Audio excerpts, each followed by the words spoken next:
Check one, two. So, you know, this shit is all a game, right? At a certain level, it's all a drama and a show, right? So, when we find out that, you see people like the Turks and all of these Arabs, having these huge these meetings, the Iranians, these Arabs, right? They having these meetings and they condemning Israel.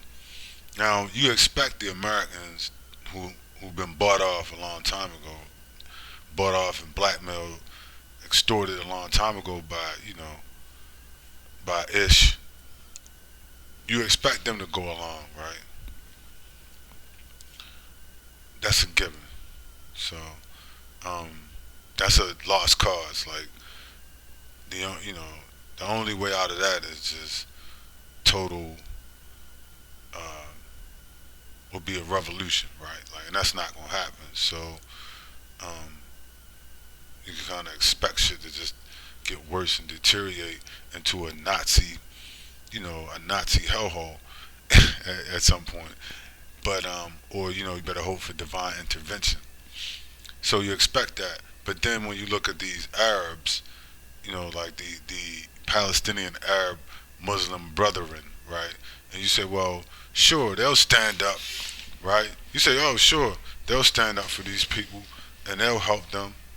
Well, they will, but only in pretty much for the most part only in um, you know how could I put this in a superficial sense, right? And I was listening to a podcast and there was a guy who was talking about that, right? Where you get all of this, very fiery talk from the Iranians and the Lebanese and the Turks and all these different groups and the Qataris and the Saudis, and then you find out one thing, just that one thing, right? You find out one thing that changes your mind about them, just one thing, and what is that? Oh, that they're all selling oil to Israel, huh? So, and then you realize like if they hated what these people were doing so much, right?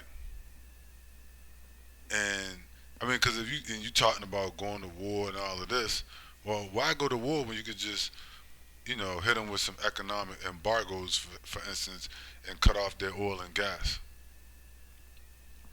right? Why shoot at somebody and start a war when you could just cut off their oil and gas and make them do what you want them to do, right? Like cut off like Israel is doing to the Palestinians, cut off their food and their water, their internet and their electricity to make them do whatever you want, right? Just like they do to black people in America or South America or whatever. You know what I mean? Just Venezuela or Cuba or something. Just start cutting that shit off, their access to stuff, right? To make them do what you want them to do. Starve them, right? Like when they cut off the medical supplies to Iraq, which caused the death of 500,000 children, and they said it was worth it to try to get them to do what they wanted them to do, right? So I'm just saying, why not cut off their oil supply, right? If you really hate them that much and you hate what they're doing and you want to fight them, you know what I mean? You dislike that shit that much, well, cut off the oil supplies. But they won't. They don't do that. They just stand up on TV and rant about genocide and you know all this saber rattling and tough talk when you could just quietly cut the oil off, right? And the gas supplies, which would grind it place Israel to a halt. But you won't do it. Why is that? Because it's all a dog and pony show, right? It's all a show at the end of the day, right? And these people don't really. I'm not gonna make this too long, but they don't really give a fuck about nobody but themselves, and it's kind of all fake, right? So I just want to go to a couple quick Bible verses. One that says, "For they have consulted together," Psalms 83:5. "For they have consulted together with one consent; they are confederate against thee." Right? So the Arabs, the Iranians, the Lebanese, all these groups that say they got your back, right? They really Confederate, right, against you, against the Palestinians. But and so you start to, not that I don't have a dog in that fight, but it just shows you how people are, right? It shows you like the fakeness, right? So behind the scenes, they're making a deal with the devil, right? But for the cameras, they're saying, yeah, we don't approve of this. This is genocide. This is ethnic cleansing, and we're not going to tolerate this. And rah rah rah, right? And you see people shooting missiles off into the middle of the ocean. Houthi rebels, and you see all of this fanfare, everything all over the news, and you say, well, why? Well, they could just cut off the oil and gas. What is this shit about? And they would probably stop whatever they're doing immediately, like within days. They could bring them to the negotiation table, but they don't do it. They won't do it. Why?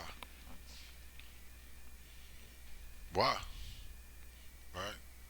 It's because they have consulted, right? So they have consulted together with one consent.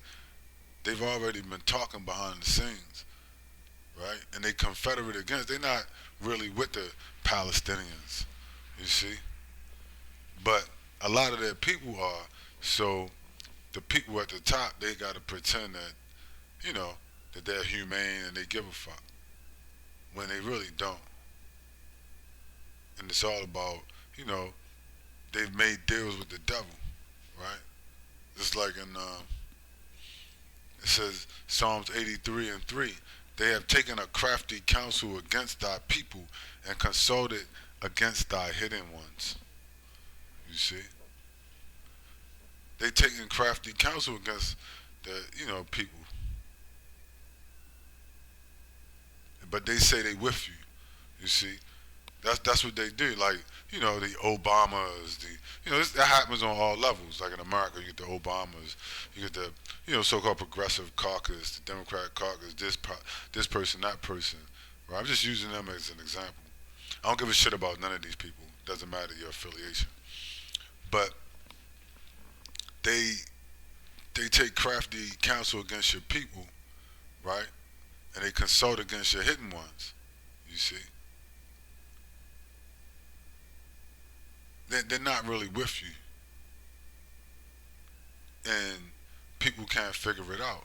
You know what I mean? They think, they hear all of these speeches.